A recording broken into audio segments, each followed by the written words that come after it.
잠언서 3장 9절로 10절을 통해서 첫 열매로 맥주조를 지킵시다 하는 제목으로 같이 은혜를 나누고자 합니다. 저는 어릴 적에 부모님의 신앙교육을 받고 자랐습니다. 지금도 기억이 생생한데 5살 이후부터 부흥에 우리 어머니 손잡고 쫓아다니던 기억이 나요. 막 공동묘지를 2개, 3개 이렇게 넘어가면서 2시간씩 걸어가면서 부흥회를 다녔고, 그때부터 부흥회 훈련을 받았던 것 같고 제 사명이 그래서 부흥사가 된 겁니다. 그래서 온 성도들이 그걸 알고 거기에 맞춰주는 성도들이 우리 교회에 와서 은혜를 받고 있다고 저는 믿고 있습니다. 또 그 5살 이전에는 우리 어머니 뱃속에 있을 때 그때도 부흥회를 다녔대요. 근데 그 기억에 저는 안 나요. 그게 어떻든 간에 철저하게 가정예배를 통해서 신앙교육을 받았습니다. 돌아가면서 성경 읽게 하고 암송시키고 돌아가면서 기도시키고, 그런 시절이 지금도 떠오르곤 합니다. 어떻든 간에 철저하게 말씀에 매이게 만들어졌어요. 지금도 잊을 수 없는 우리 아버님의 그 장로님의 교훈이 떠오릅니다. 절대로 너는 앞으로 살아가면서 절대로 건드리면 안 되는 거 있다.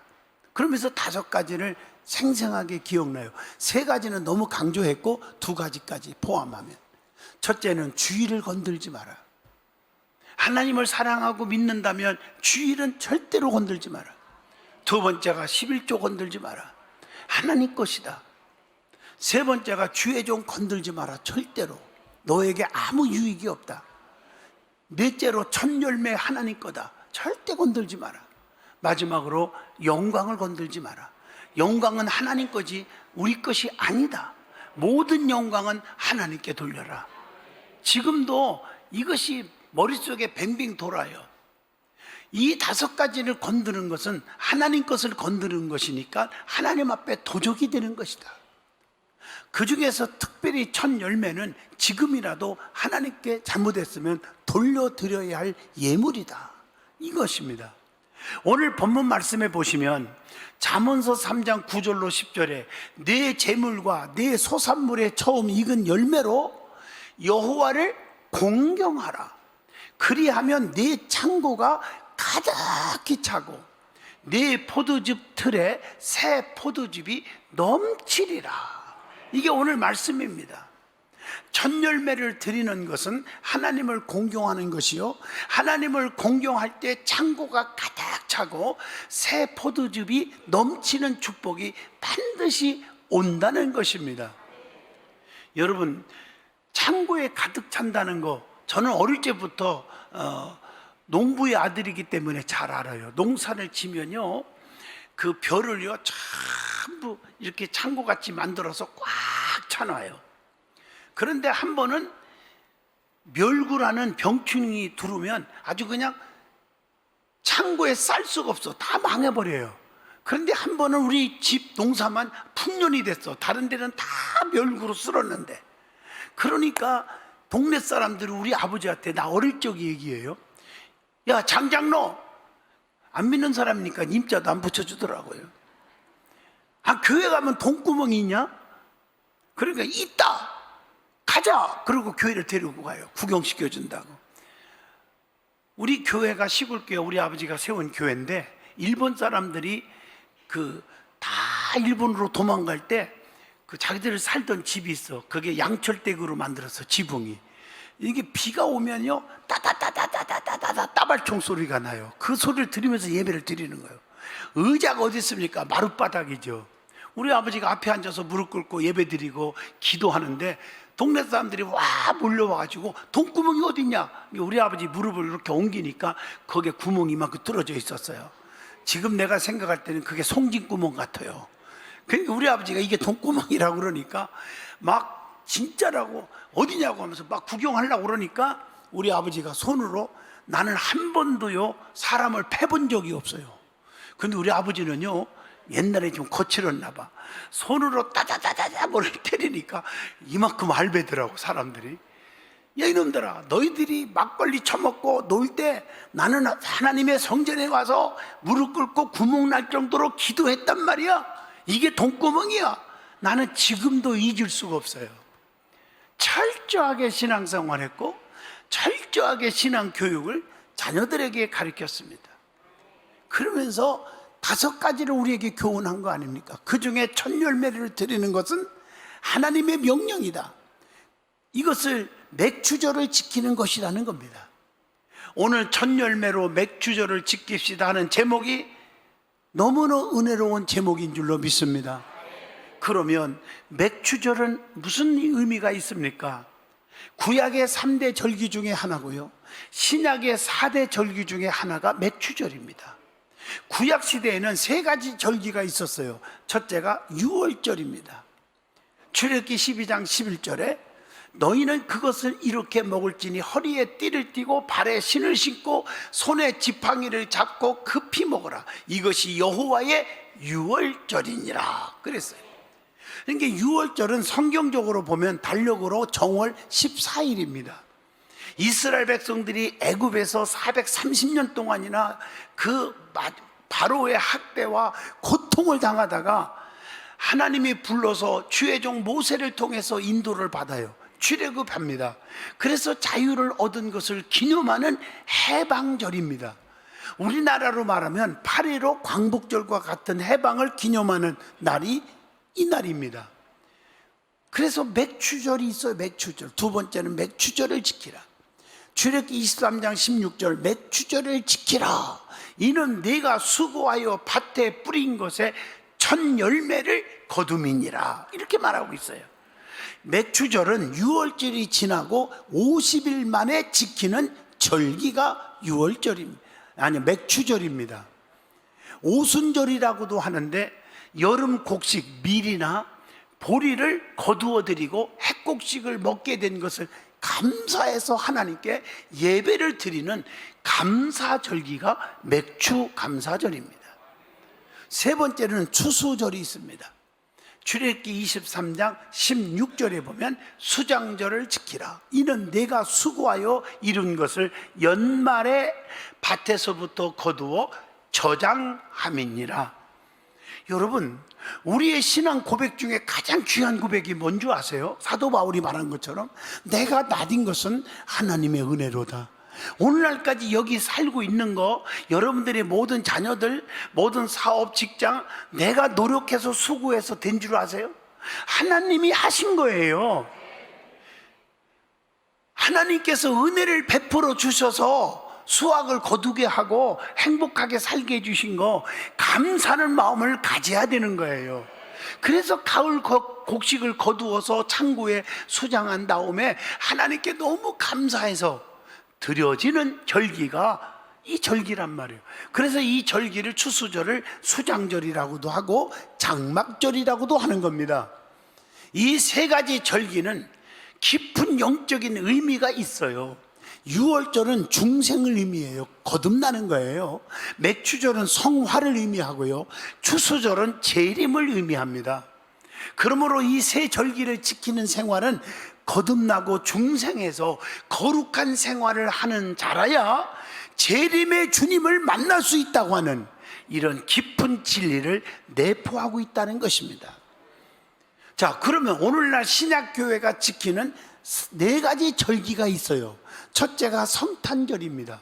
요한복음 3장 16절 하나님이 세상을 이처럼 사랑하사 독생자를 주셨으니 이는 그를 믿는 자마다 멸망치 않고 영생을 얻게 하려 하심이니라. 하나님의 아들 예수께서 죄악으로 멸망받을 우리를 구원하기 위해서 이 땅에 오신 거예요. 내 안에 주님이 늘 계셔야 됩니다. 두 번째는 부활절이 있습니다. 요한복음 11장 25절 26절 나는 부활이요 생명이니 나를 믿는 자는 죽어도 살겠고 무릇 살아서 나를 믿는 자는 영원히 죽지 아니하리니 이것을 네가 믿느냐? 여러분, 부활의 믿음을 갖기를 바라요. 교회를 오래 다니면서도 부활을 믿지 않는 정말 안타까운 자들이 많아요.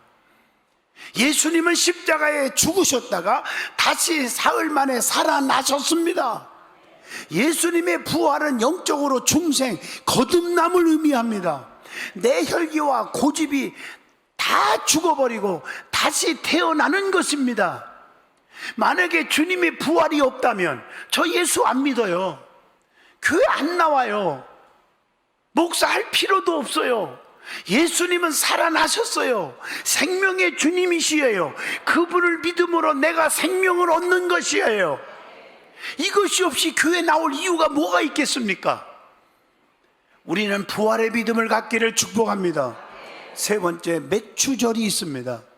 여름 곡식을 거두어드리고 수확을 주신 하나님께 너무너무 감사해서 감사 예배를 드리는 것입니다.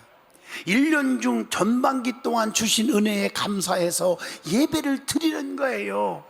하나님의 은혜를 모르는 사람들은 맥주절, 맥주 감사 안 해도 되는 거예요.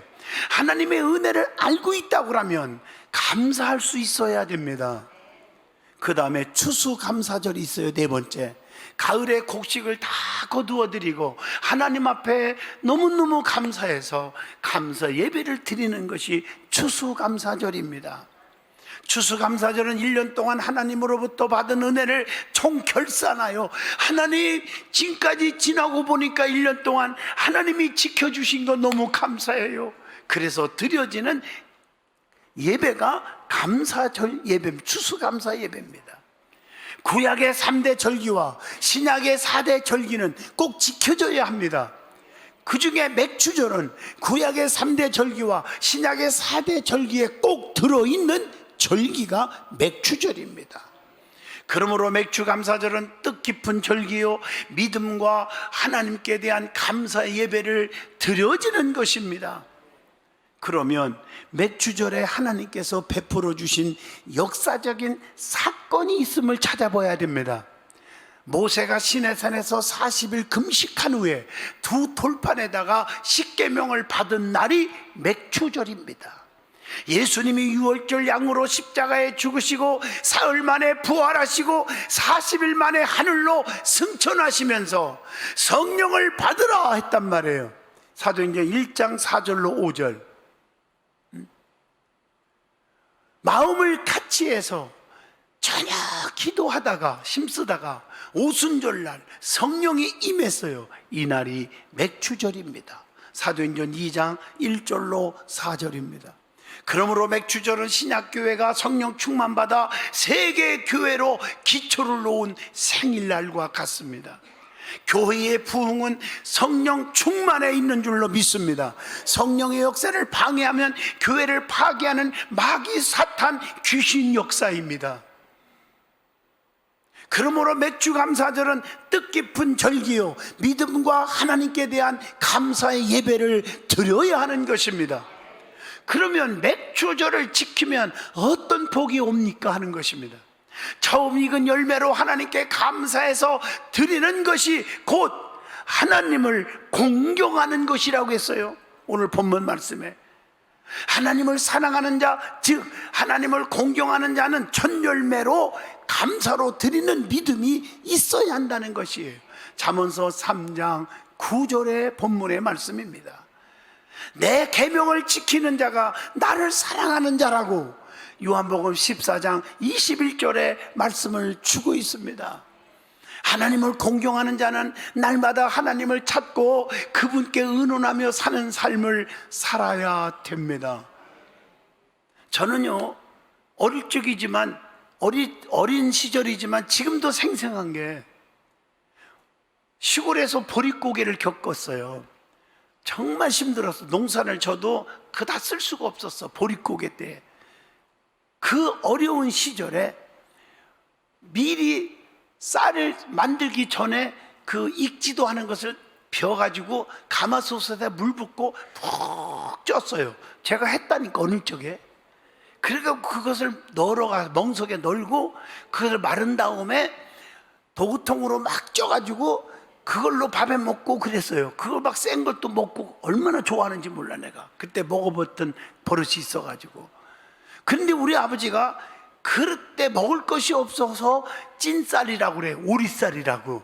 다 모르는 척 하지 말고 끄떡 하세요. 다 시골 출신들 같은데. 그 찐쌀을 가지고 담아가지고 하나님 앞에 첫 열매라고 꼭 드렸던 그 우리 아버님이 드렸던 것이 지금도 생생해요. 지금도. 그리고 추수감사절 날 되면 농사진 거 가지고 구루마로 막 쌀을 싣고 가면, 우리 아버님이 싣고 가면 우리 어머님이 왕건사님이거든요. 왕건사님이 장장로님 5가마만 빼.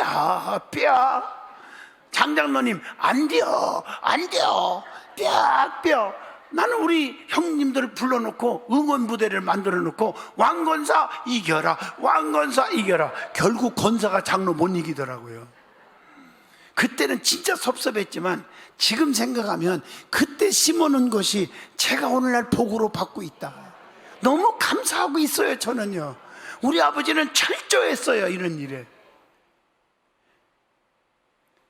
그러면 하나님을 차지할 때 어느 때가 차지할 때입니까? 하나님을 찾으라고 그랬어. 그리고 자, 성경을 보면 환난 날에 찾으라. 역대하 15장 4절에 환난 날에 이스라엘 하나님 여호와께로 돌아와서 찾으라. 그가 그들과 만나게 되셨나니. 또 하나님이 부르실 때에 찾으래요.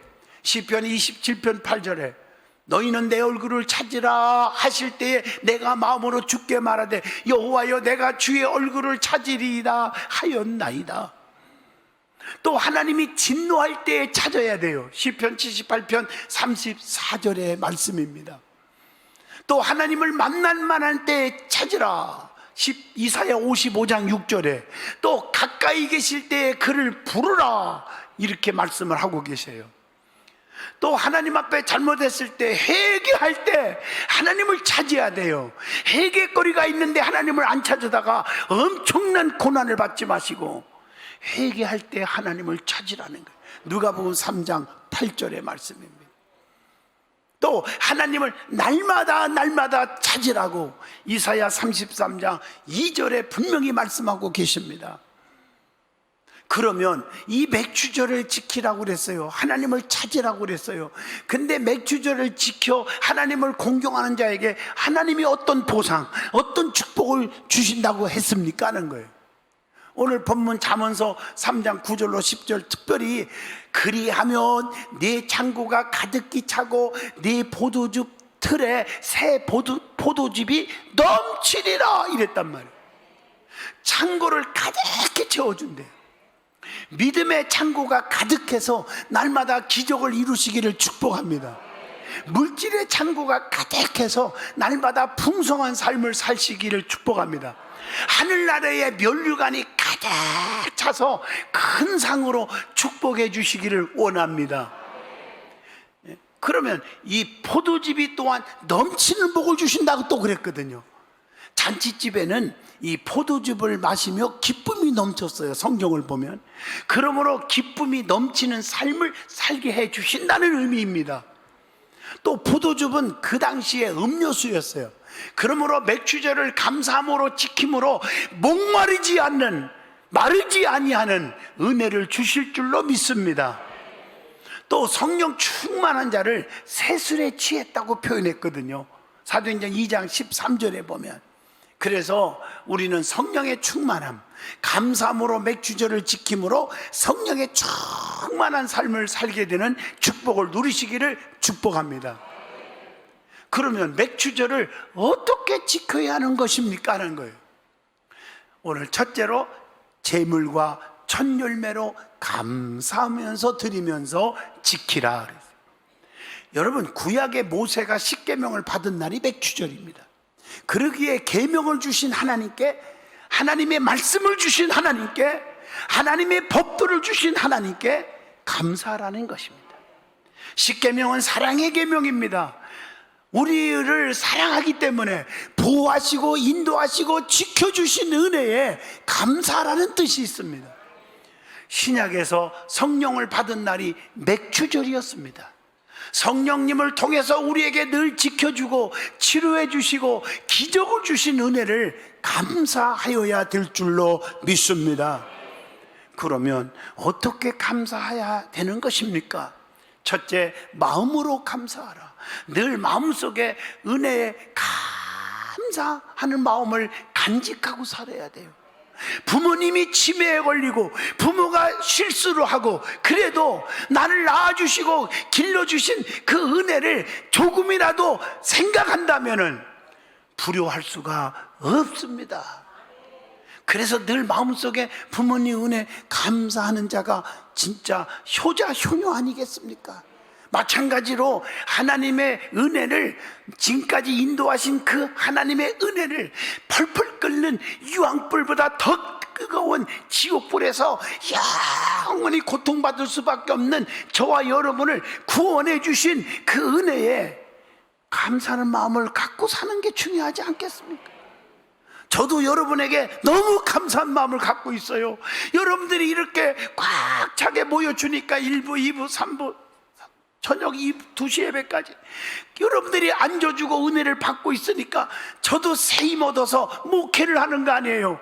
여러분께 너무너무 감사하고 있어요. 진짜 우리 여기 심영순 권사님 이름 대서 죄송하지만 막 눈물을 글썽거리면서 어제 찾아와서 이만한 병을 갖고 왔는데 밤새도록 사모님 북어가 좋다고 북어를 막 굽고 또 굽고 해가지고 가지고 왔는데 그냥 눈물이 왈칵 쏟아졌어요. 예? 그 마음이 그냥 눈에 보이는 거예요. 마음에 보이는 거예요. 어떤 권사님은 폐 하나라도 빼서 줄 수 있으면 사모님 드리고 싶다고. 이게 눈물이 나는 거예요. 눈물이. 그 마음 아니겠습니까? 그게 마음. 두 번째는 입술로 고백함으로 감사해라. 하나님 감사합니다. 어디 가나 감사합니다. 감사합니다. 감사합니다. 내가 택시를 요즘에 잘 타고 다녀요. 차 안 타고 안 몰고 가는데 택시를 타면은 어떤 기사 한 분이 딱 운전대 잡더니 하나님 감사합니다. 오늘도 지켜주셔서 감사합니다. 또 지켜주시옵소서. 그러고서 운전하더라고. 그래서 내가 물어봤더니 장로님인 줄 알았어. 그 권사님이나 뭐 감리교는 여자 권사가 있으니까 권사님이나 안수 집사인 줄 알았더니 그냥 일반 집사요.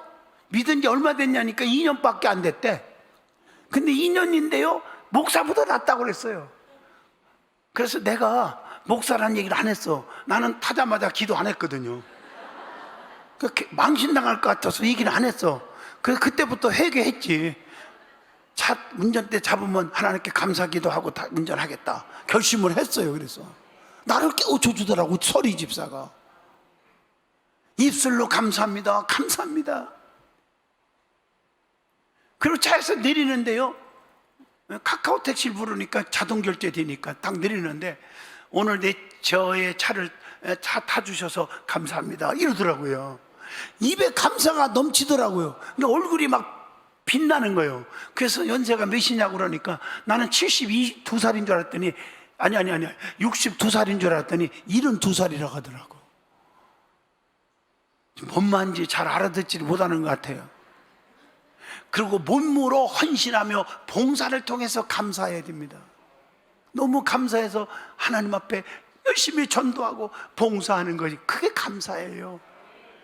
그리고 마지막에 하나님 앞에 물질로 하나님 주신 자도 하나님, 취하신 자도 하나님 감사하는 거예요.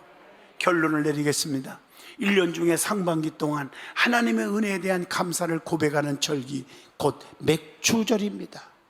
우리는 감사할 수 있기를 바랍니다. 감사할 수 있는 믿음으로 성장하기를 축복합니다.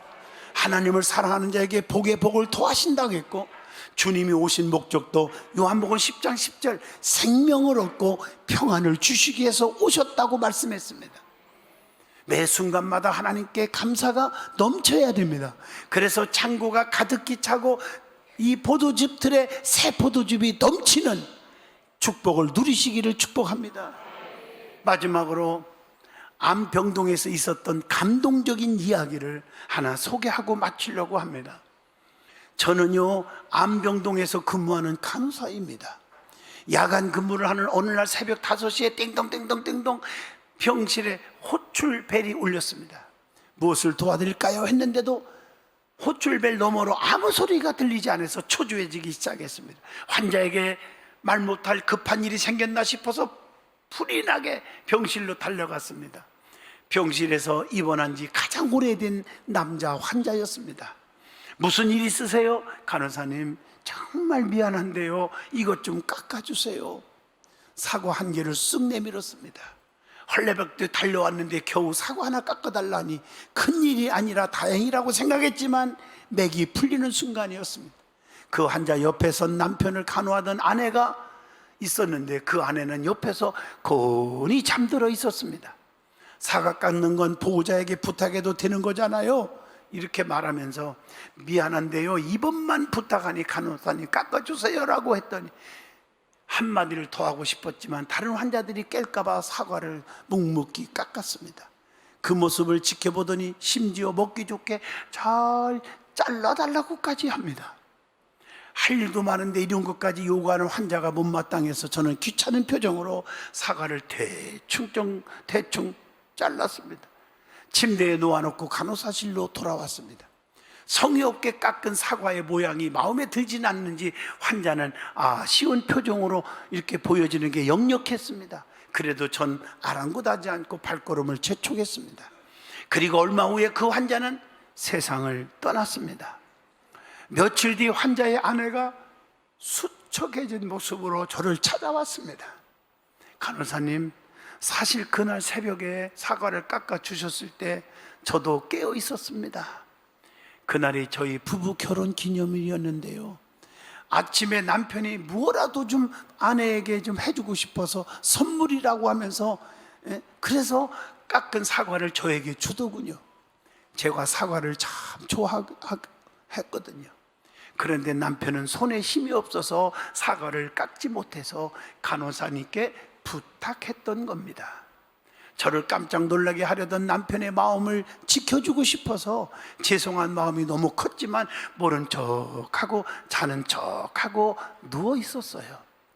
혹시 거절하면 어쩌나, 얼마나 가슴이 조였는지 그날 사과를 깎아주셔서 간호사님 정말 감사합니다. 저는 눈물이 왈칵 쏟아져 차마 고개를 들 수가 없었어요. 그날 새벽 가슴 아픈 사랑 앞에 나는 얼마나 무심하고 어리석었던 간호사였는가.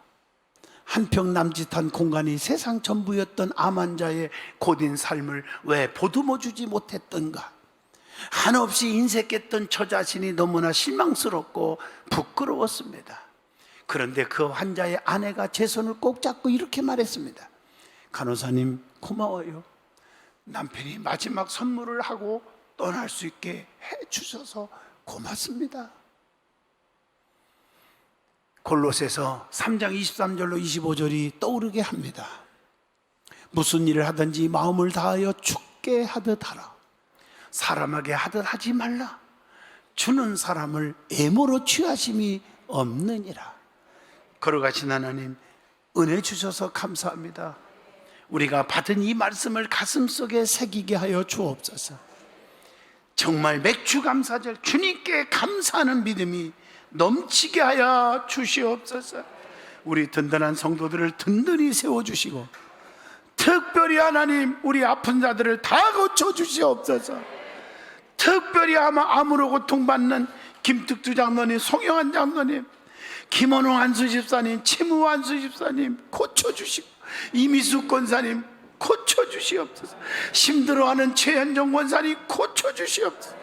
미국에 있는 장용희 목사님 암 말기로 고통을 받는데 고쳐주시옵소서. 폐로 인하여 힘들어하고 숨차는 송자경 사모님 깨끗게 하여 주시옵시고, 이럴 때 우리 온 성도들이 눈물의 기도로 보답하고 눈물의 기도로 불을 붙여지게 하여 주옵소서. 예수님 이름으로 간절히 기도하옵나이다. 아멘.